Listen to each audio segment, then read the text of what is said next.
когда после 91 года у нас все дружно заговорили о свободах, да, свобода слова, свобода там, демократии, свобода предпринимательства, все забыли, что у свободы есть обратная сторона – это ответственность.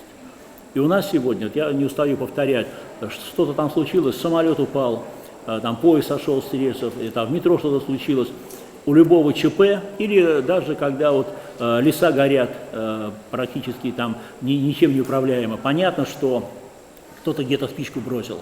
Но совершенно очевидно, что тот или иной региональный чиновник был не готов. Как будто у нас вообще пожар, это такое, знаете, там раз в столетие бывает. Да? И всегда у любого ЧП есть фамилия, имя, отчество.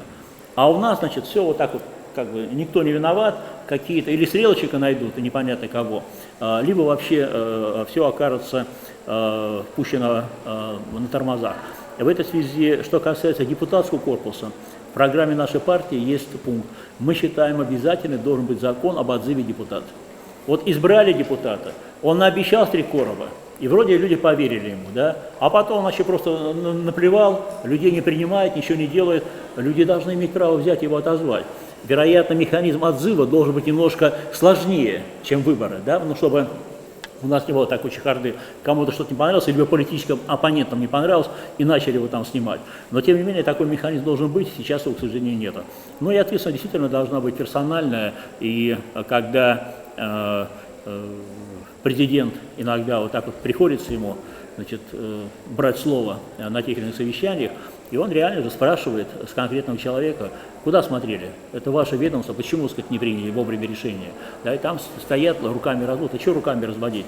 В таких случаях люди в отставку подают, сами, если чувствуют, что вот в его сфере, за которую он полностью отвечает, непорядок. Уйди в отставку, значит, найди себе мужество, да, и поступи по-честному. Но лучше, чтобы это было не на уровне принятия решения, совесть есть у человека или нет, а чтобы был закон.